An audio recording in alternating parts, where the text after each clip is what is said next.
and monitor marine pollution.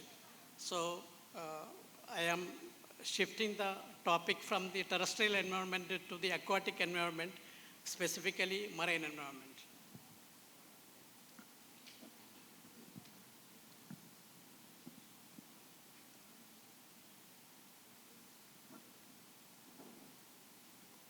I hope you can hear me now.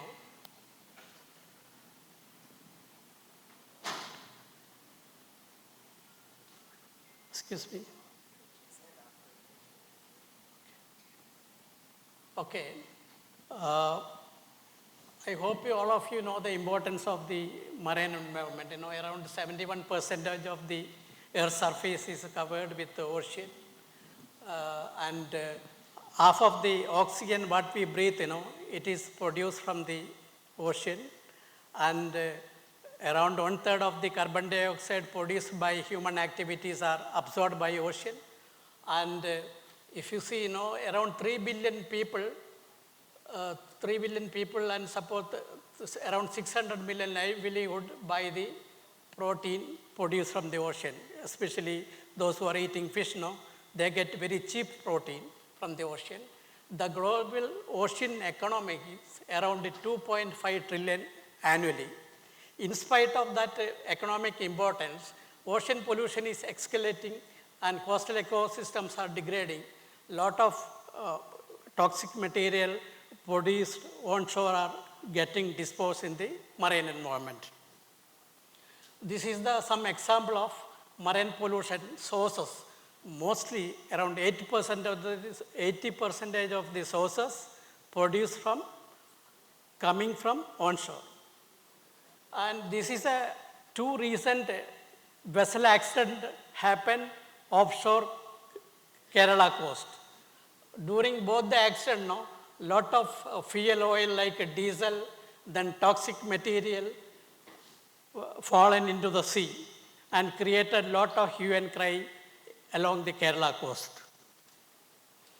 And also, government of India is going to start offshore mining. And already we have identified polymetallic nodule from Andaman Sea.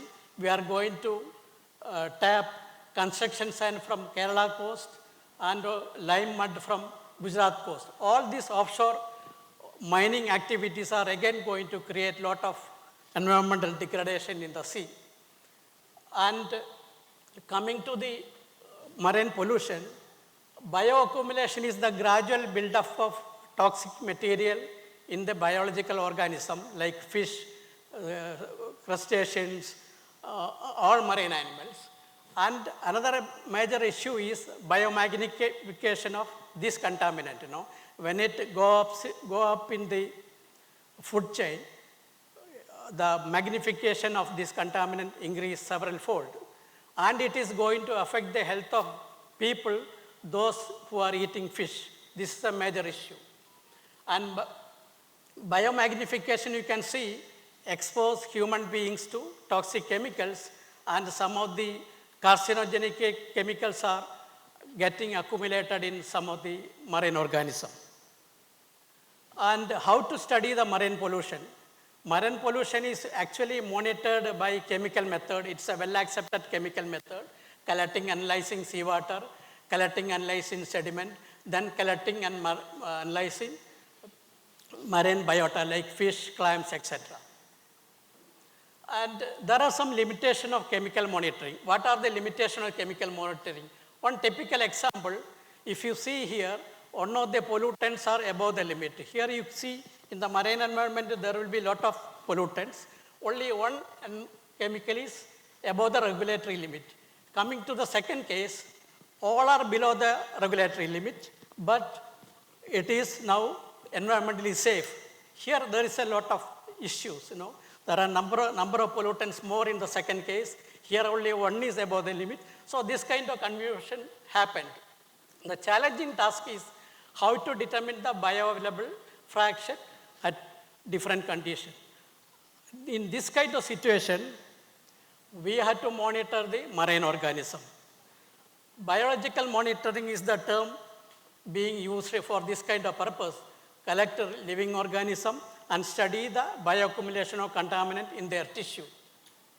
Here another word is the sentinel organism. Sentinel organism is a species used in the biomonitoring that provides an early warning of environmental stress.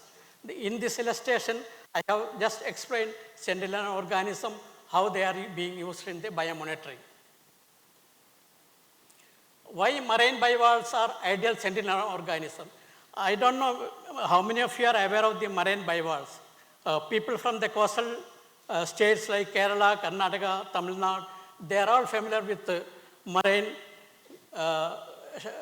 bivalves called mussels, oysters, and clams. They are efficient filter feeders. They filter large quantity of water for getting their food item. They are called filter feeders and they reflect bioavailable pollution and they integrate exposure over time. If you collect a clam which is 6 months old and which is 2 months old, 2 years old, you can always see high concentration of this contaminant in the 2-year-old clams because of a time integrated accumulation of contaminants. And another advantage is that they are sessile and sedentary so that every time you can go and study them. And they are widely distributed.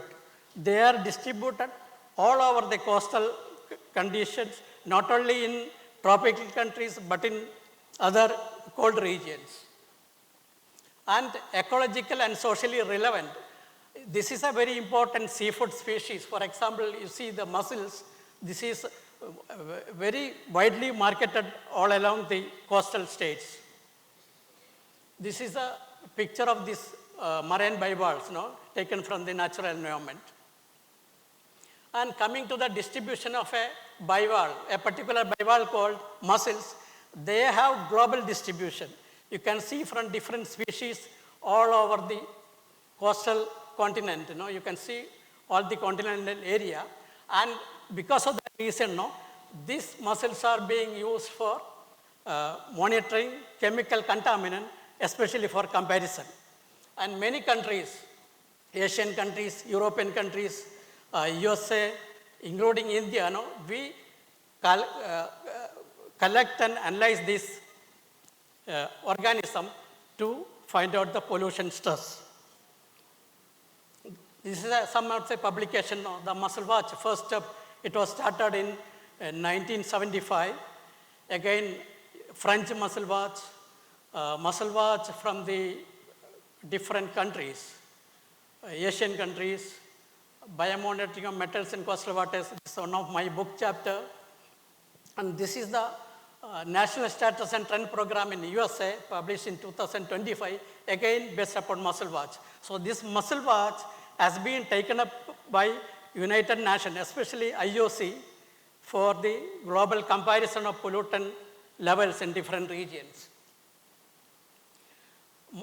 Another advantage is that this organism, if not available, can be collected, kept in a cage, and installed in an area of interest. For example, you are suspecting some pollution from a discharge, you can collect them, keep for 4 days, 4 weeks, 12 weeks, etc. Collect them, clean them, and do the analysis. This is why mussels or bivalves are very useful for this kind of study.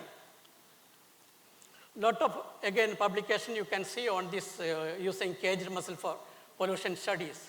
Then, we can analyze chemical content in this organism.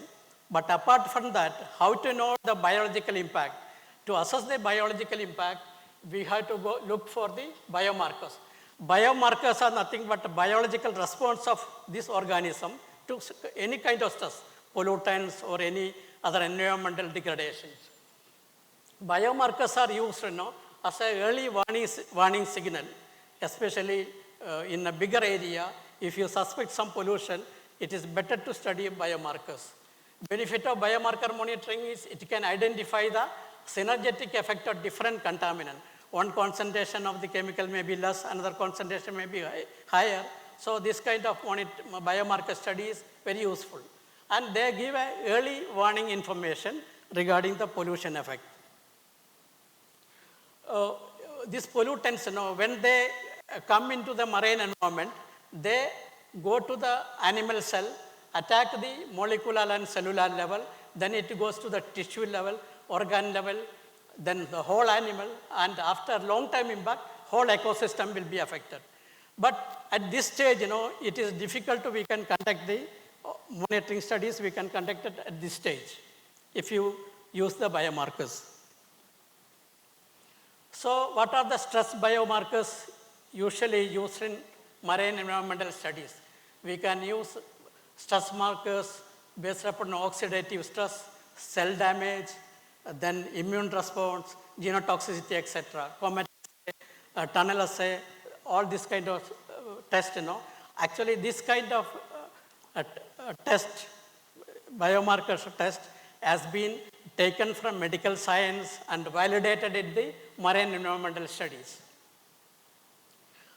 Lysosomal stability test is a well-validated test in the marine environment. What we can do is take the marine clam, take the digestive gland, and study the impact of some chemical, toxic material. And normal lysosome, you can see very clear, and when the lysosome become challenged by pollutants, it become dilated, and the membrane break will happen, releasing the lysosomal enzyme into the cell, resulting in lysosomal proteolysis, autophagy, pathology, and cell death. This may actually show how well the lysosomal membrane in the cell hold together under stress from pollutants. So here we expose the bivalve species, selected bivalve species to the certain environmental condition, bring back to the laboratory, study the lysosomal membrane stability, then it will give a big clue what is happening inside the animal. Here I had to present a case study what I conducted in the Saudi Arabia. The objective was quantify the contaminant levels in the clam tissue, then study selected biomarkers and perform a laboratory exposure experiment. We have taken samples from different locations in the Arabian Gulf. These are the details of the field and lab study. Field study, we have taken samples from 5 locations. Laboratory study, we exposed the animal to 20 microgram liter of benzoyapyrene to see the impact.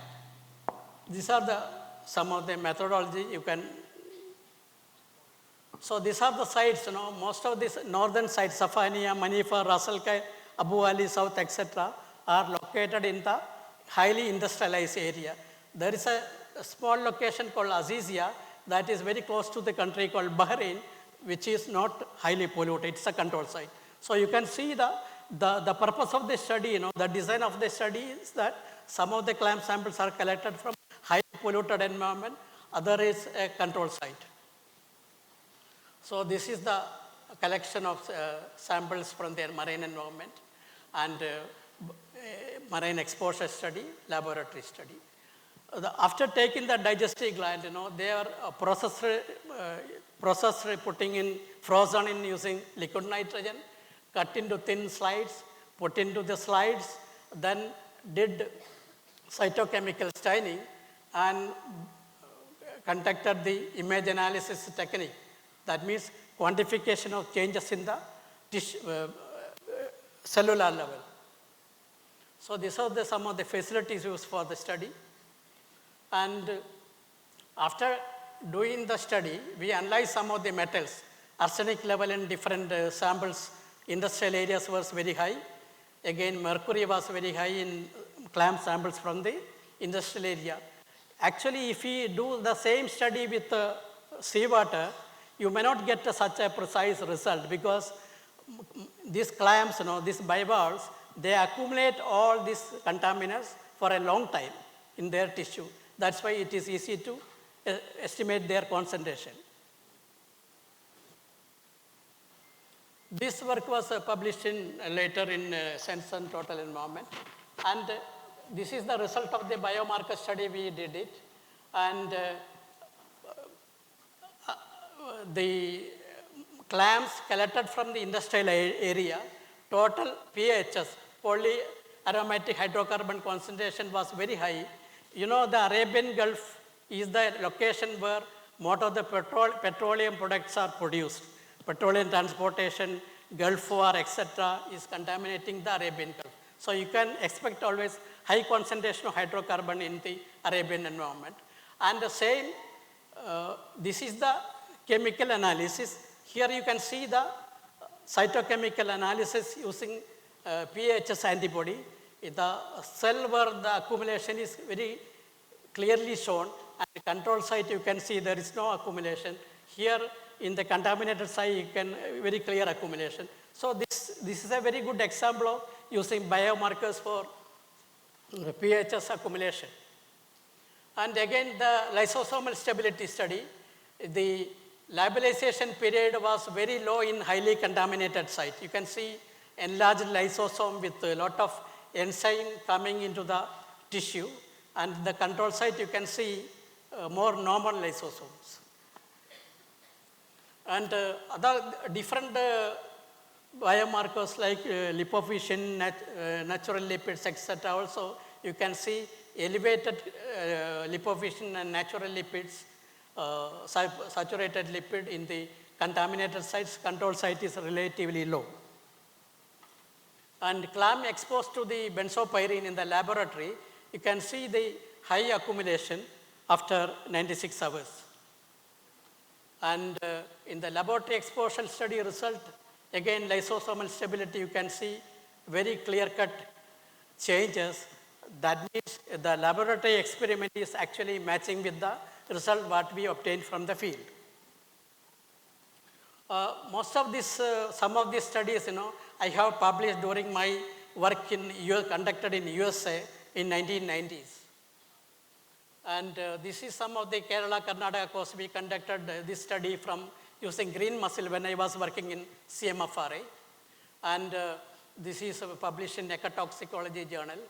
Then my effect of microenvironment chemicals and tumors published as a joined with a group of scientists published in carcinogenesis. Anthropogenic induced acceleration of burial rates in, this is some study conducted in hydrocarbon. And this is Science Advances, we published a work on exponential increase of plastic burials in mangrove. This all shows, you know, Arabian Gulf is highly contaminated. And what study conclusion we can derive from the study? Clams from the industrial site showed elevated metal and pHs. This kind of clear-cut result very difficult to get if you study the seawater and sediment. And clam exhibited lysosomal damage and lipid accumulation, again coinciding with the contaminated sites. Highly contaminated sites have a very clear picture. And lab exposure actually reproduced the field effect. And biomarkers effectively reflected the pollution stress. The biomarkers, what we used, you know, it showed a clear trend. How the sites are contaminated, similar trend we got in the result. So, especially for the students, you know, what is the take-home message? Pollution does not end in water. It ends in cells. Cellular stress begins long before ecosystem collapse become visible. So, biomarker study, you know, give us a information well in advance before it is affecting the ecosystem. Marine bivalves provide early warning system. They translate chemical exposure into measurable biological stress. So what we are telling, we are not telling to stop the chemical measurement. No, continue the chemical measurement, supplement it with the biomarker study so that it come together, give us a good trend. Biomarker-based monitoring is not an alternative to chemical analysis, but it is missing biological dimension. If we want to protect sustainability of the coastal ecosystem, we must monitor not only what enter the ocean, but how marine life respond to it. This is actually what is lacking in our studies in many places. No? We always monitor what is entering in the sea, or what is entering in the river, what is entering into the soil, but we never try to give emphasis to what is happening to the marine life or what is happening to the life because of this foreign chemicals and contaminants. This is kind of a This is a presentation based upon my research experience and some of the study conducted elsewhere. We have also, during my work in CM Fari, done some study related to this. My acknowledgements to for the funding agency, CAXT in Riyadh, and the university where I worked for around 12 years, and the National Center for Wildlife where I am still working as a consultant. Thank you for your patience.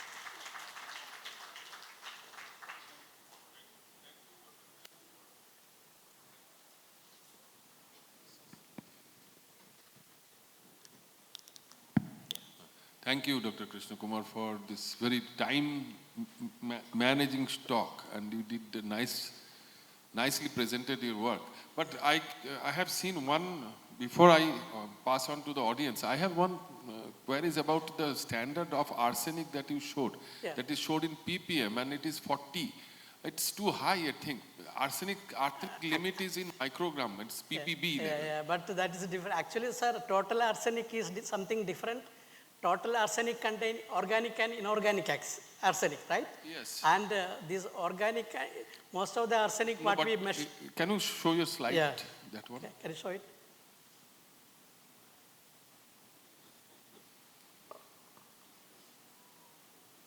That study was arsenic speciation study, what we did. Not total arsenic. We studied the organic and inorganic arsenic.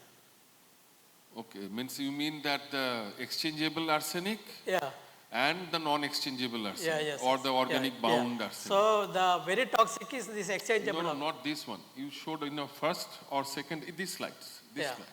No, this one. Before that? Before. Go before. Yeah. This one.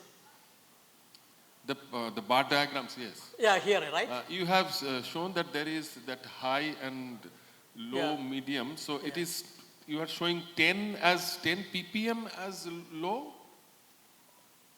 Yeah, in seafood up to 10 ppm they are allowing in seafood. That is total arsenic, not inorganic arsenic. No, it's fine. Total arsenic, 10 ppm is...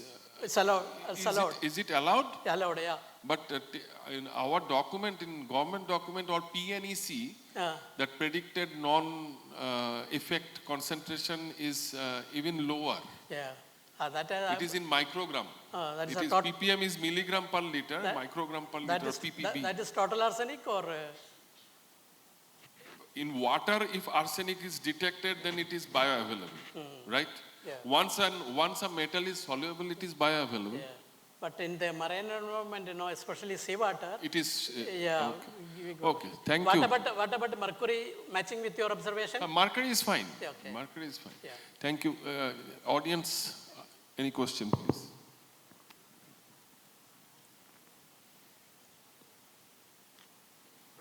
One student in the back.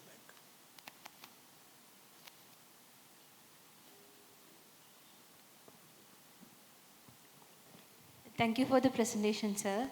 My question is it specifically the digestive gland cell that is the biomarker, or have you considered other tissues or other organs? Yeah, that's a good question. Actually, in marine bivalves, major contaminant accumulation is in digestive gland. So we analyze digestive cells. Also, if you go to the literature, you can see impact on gill of these animals, gill. Gill is also always coming in touch with the seawater when during filtration. So gill also you can see these similar kind of studies. But why we focus mainly on digestive gland? Because maximum accumulation of these chemicals happened in the digestive gland because it is part of the digestive system. So they probably excrete it out, or? Probably? Excrete it out, like? It is having some limitation to excrete out. Those who are from Kerala, and I am from Kerala, I belong to this district. We eat mussels, marine mussels. Before eating marine mussels, we remove the digestive gland to make it safer for eating.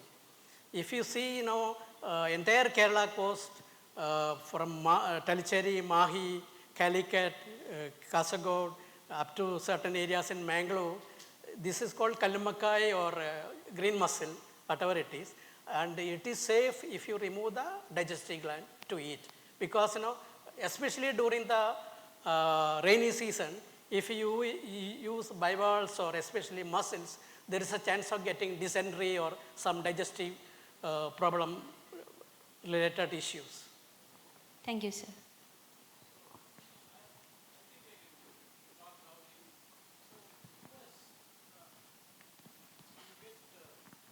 Not the natural mussels that you harvest. Yes. I think they grow it on ropes in Prince Edward Island. Sir, the natural mussels are also available. They have a species called blue mussel. It is called blue mussels. Right. Blue in color. So my question is, the ones that they are growing on the ropes in Prince Edward Island, which is what is available in the market as far as I am concerned, seen. Yeah. So they must have chosen a place.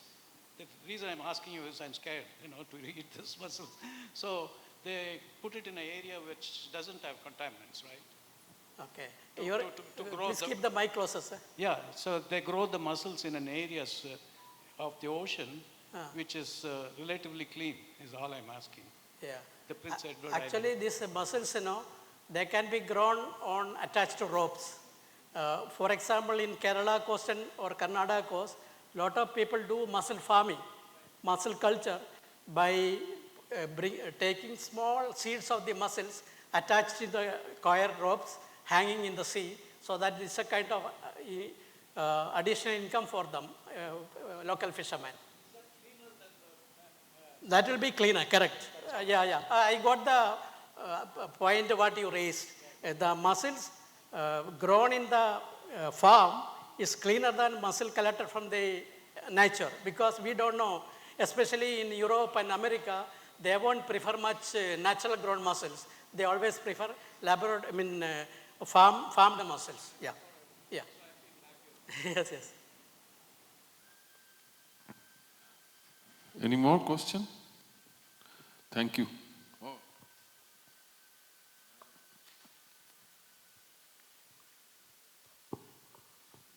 So thank you, sir, for such an interesting talk. I have one simple question, maybe for you. Maybe it is a very simple question. So while you talk about the hepatopancreas, which actually store these toxic substances, whether there is any possibility for its metabolism. Normally, it could be considered as a high impactful metabolic tissue, having the role of both the liver and pancreas of the vertebrate. So whether it is stored as such, or it could be metabolized in, or it could be transported for other metabolic process like reproduction. What I'm thinking that whether it could be transferred to the next generation, having some kind of deleterious impact.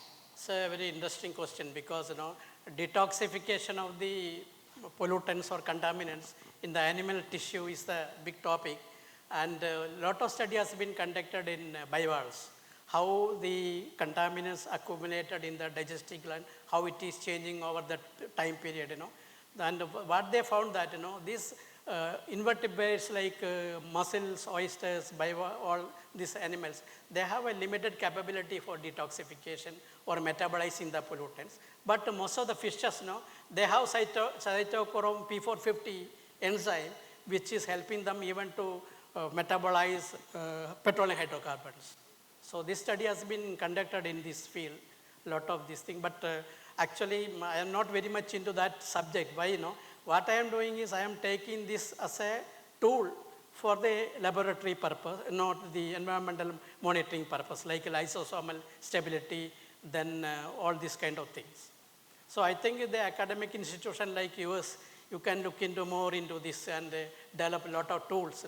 Also, you can validate some of them in the natural conditions. I think he's. Please. Thank you, Dr. Periyadan, K. Krishnakumar.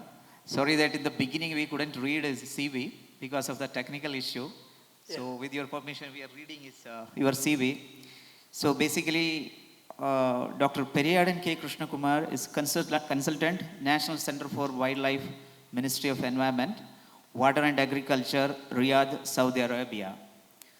His research interest, petroleum and reservoir engineering, enhanced oil recovery techniques, energy resource management and sustainability, applied geosciences and engineering solutions.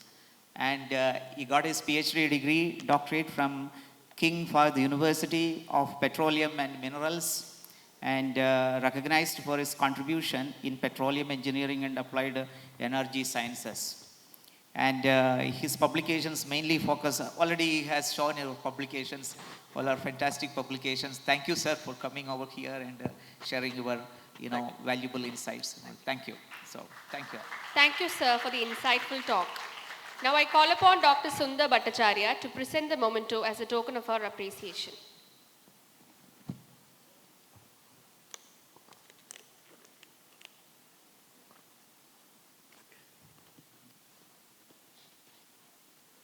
Okay, sir.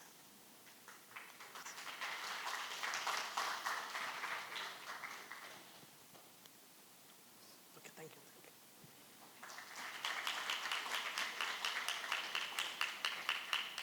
Thank you.